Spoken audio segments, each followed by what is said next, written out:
Të nderuar shikues, mirëmbrëma, do të jemi bashkë me edicionin shëndror të lajmeve këtu në kanalin 7, ndër të tjera do të ndiqni. Rëndohet bilanci i përplasjes me armë mes të rinjve në Laç, humbi jetën në spital njëri nga 5 të plagosurit, një tjetër vijon tjetën dhe në gjendje kritike. Kandidati i Partisë Demokratike për deputet Bledjon Nallbati së bashku me vëllain e tij dhunojnë shoferin e kamionit, policia arreston Altin Nallbatin.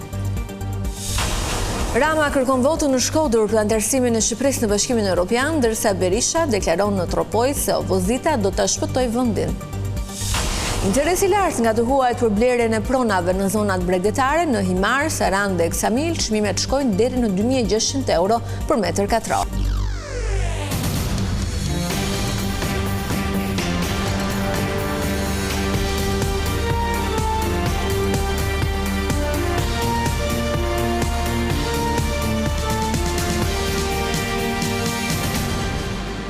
Të nderuar shikues, përshëndetje, do të jemi bashkë me lajmet flesh këtu në kanalin 7. 24 vjeçari Gerald Bitri, njëri nga 5 plagosurit e ngjarjes në Kurbin, ka humbur jetën gjatë natës në spital, ndërkohë i riu Amarildo Ndoj vijon të jetë në gjendje kritike, ndërsa 3 plagosurit e tjerë e kanë kaluar rrezikun për jetën. Në pranga deri më tani për përplasjen me armë kanë përfunduar 2 persona. Ka ndruar jetën në spitalin e traumës një ditë pas ngjarjes së rënd 24 vjeçari Gerald Bitri, një nga 5 të plagosurit e përplasjes me armë mes ditën e të shtunës në Laç. I riu nuk ka mundur të i mbijetojë dot plagëve të marra nga plumbat dhe ka gjetur vdekjen gjatë natës, pavarësisht përpjekjes së mjekëve. Përveç tij të plagosur mbetën edhe Amarildo Ndoj, Liridon Ismaili, Daniel Gjeloshi dhe Angelina Gjezaj. Ky e fundit një shitse ambulante 58 vjeçare, e cila u godit aksidentalisht nga një plumb në këmbë, teksa tentonte të ndalonte përleshjen. Nga të plagosurit Amarildo Ndoj është në gjendje të rëndë, ndërsa të tjerët janë jashtë rrezikut për jetën. Konflikti mes të rinjve nisi për motive të dobta, pas një aksidenti rrugor me dëme shumë të vogla materiale. Konflikti mes palëve degeneroi deri në përdorimin e armëve të zjarrit. Sipas policisë u përdorën 2 armë zjarri dhe një armë me ftohtë, të cilat u sekuestruan në cilësinë e provës materiale. Policia arrestoi në flagrancë 2 persona të dyshuar. Deputeti i Partisë Demokratike Bledjon Nallbati, një herësh kandidat për zgjedhjet e 11 majit, është përfshirë në një konflikt të nisur nga vëllai i tij. Nallbati ka goditur shoferin e një kamioni me të cilin janë përplasur në rrugë. Policia ka arrestuar vëllain e kandidatit të opozitës me akuzat dëmtime të tjera me dashje dhe pengim të qarkullimit. Kandidati për deputet i Partisë Demokratike në qarkun e Korçës, Bledjon Nallbati dhe vëllai i tij, Altin Nallbati, janë përfshirë në një konflikt të dhunshëm me një shofer kamioni mbrëmjen e të shtunës. Sipas policisë, konflikti nisi pasi Altin Nallbati ndaloi makinën në rrugë te rreth rrotullimi i bilishtit duke penguar qarkullimin. Ai e ndaloi mjetin para një kamioni dhe menjëherë zbriti për të debatuar me shoferin e mjetit të tonazhit të rënd. Në makinë së bashku me të ishte edhe kandidati për deputet Bledjon Nallbati.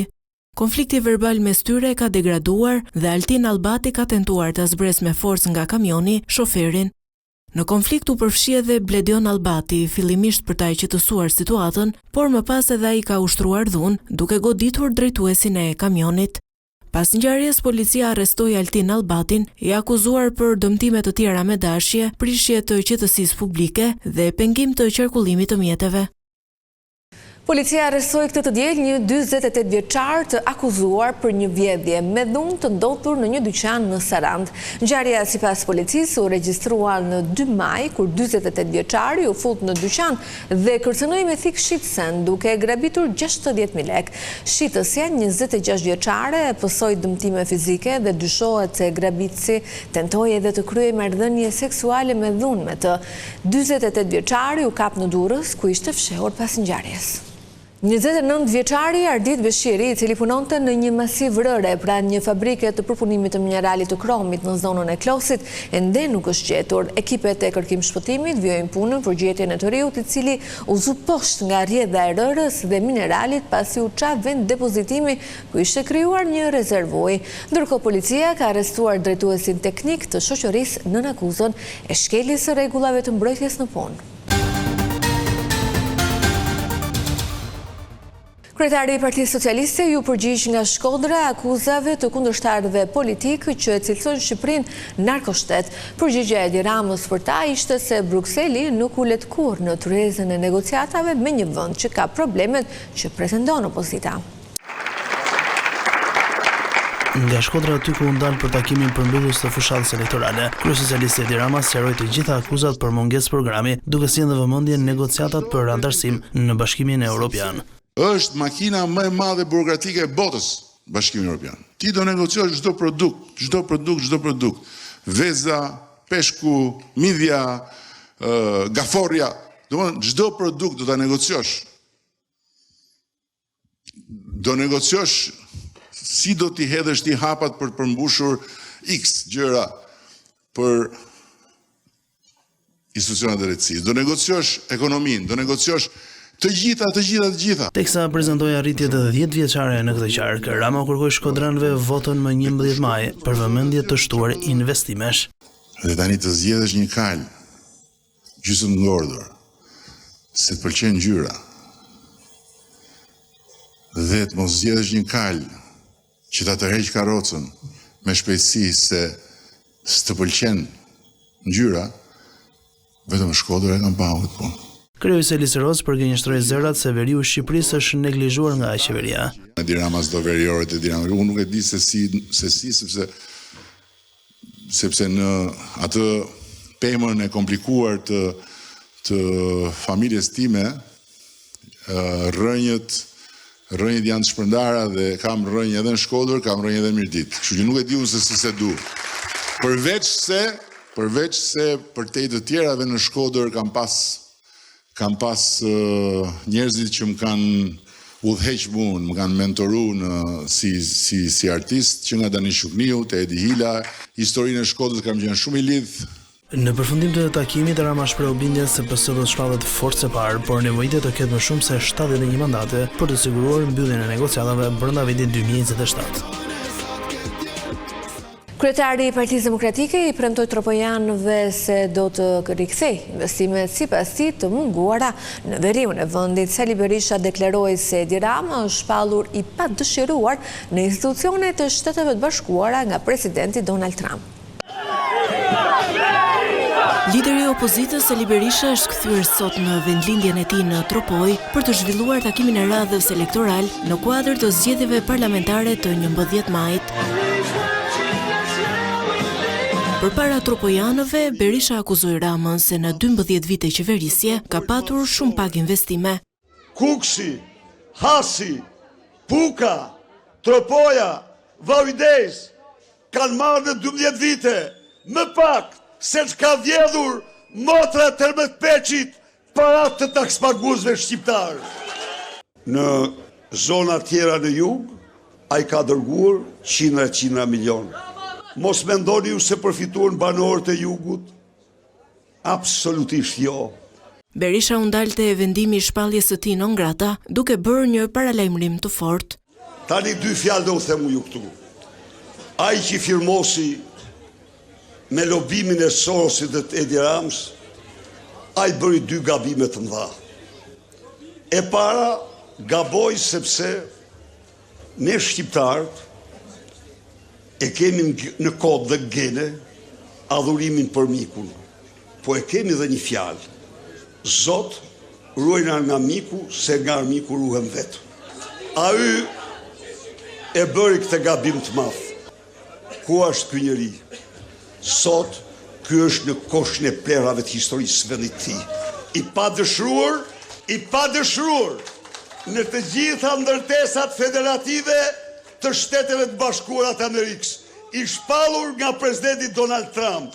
Edi Rama, të jap fjalën se do përfundosh më keq se ai. Për kreun e PD-s, çdo votë e dërguar për Partinë Socialiste dhe Edi Ramën është tradhti ndaj vendit.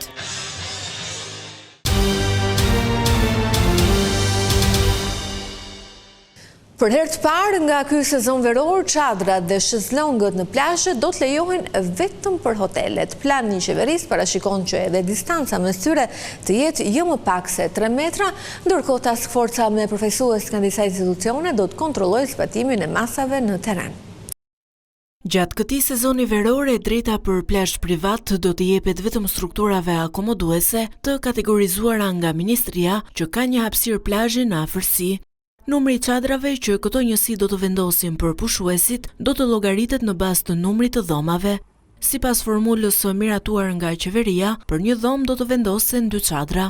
Kjo e drejtë u jepej tashmë strukturave të kategorizuara nga Ministria e Turizmit si struktura akomoduese që ofrojnë një shërbim të specializuar në turizëm, që janë hotele, bujtina apo të tjera struktura akomoduese të cilat ofrojnë patjetër fjetje mëngjes apo dhe një shërbim tjetër caktuar. Qëndrojmë në vlerën e 500 aplikuesve të cilët kanë kaluar në fazën e dytë të miratimit paraprak për menaxhimin e parcelave të plazhit, por që duhet të plotësojnë dhe dokumentat finale për të qenë subjekte të legjitimuara në zhvillimin e ushtrimit të kësaj veprimtarie.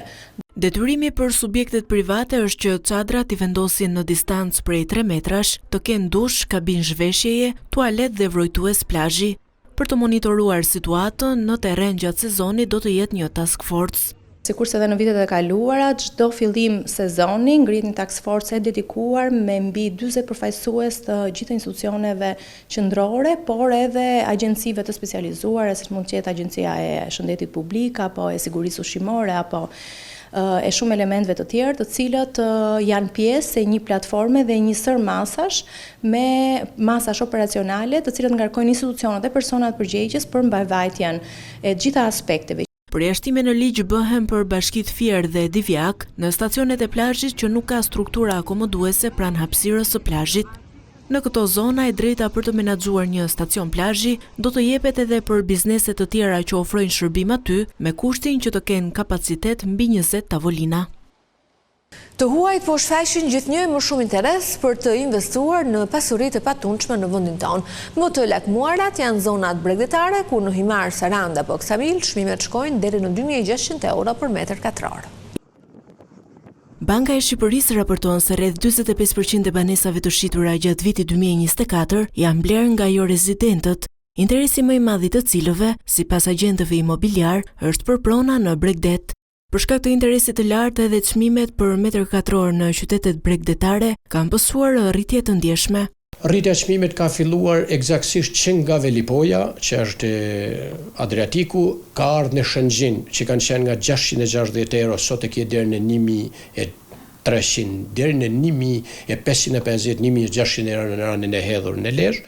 Vazhdojmë të dvimin e Durrës, ku ka qenë me 780, 880, 900 euro, sot e kje deri në 1400 euro, 1500 euro. Rritja më e madhe është pësuar në Vlorë, në Lungomare, siç e dini ka pas një rritje të jashtëzakonshme. Para 3 vitesh kishe gjetë apartament me 850 euro, sot ka shkuar deri në 3200 euro në vit parë në Lungomare. Nuk është mos i dikur kur me të drejtë shqetësimi ka qenë që unë po blej një apartament dhe kur blije sidomos një apartament i pa certifikuar, ti miraku i parë ishte që ky mund të ishte rishidhur tek një dikush tjetër. Sot nuk ndodh më ajo. Domethënë, edhe pse ai është i pa certifikuar, përsëri bën një regjistrim në SHK me të dhënat e pronës, kati, planimetria. Veç blerësve tradicional, interes për të investuar në prona në vendin ton kanë shfaqur edhe amerikanët e anglezët. Shqipëria është e kërkuar shumë edhe nga të huaj, që dini. Ukrainës, Polak, nga Çekia, nga pjesa e Rusisë, pa futur pa diskutim që kemi një pjesë madhe të Kosovës, që janë goxha investitorë sidomos në zonën e Shëngjinit dhe të Velipojës. Pjesën e madhe të ukrainësve dhe rusëve janë përqendruar nga Vlora dhe nga Durrësi. Nga viti në vit shtohen, domethënë edhe komësitë që blejnë. Mbeten dominante çekët, polakët, ukrainasit, anglezët, italianët. Kështu që mendoj që është shtuar edhe akoma më shumë, së fundmi kemi edhe blerje shumë ndaja nga amerikanët, ndryshe nga vitet e tjera, dhe nëse një amerikan blen do të thotë që e konsideron si një vend të mirë për të investuar. Sipas Bankës së Shqipërisë, vitin e shkuar pati më shumë transaksione me një çmim deri në 5% më të ulët se çmimi i kërkuar nga shitësi. Duke i përfunduar, unë falenderoj për vëmendjen, bashkë mirë takofshim.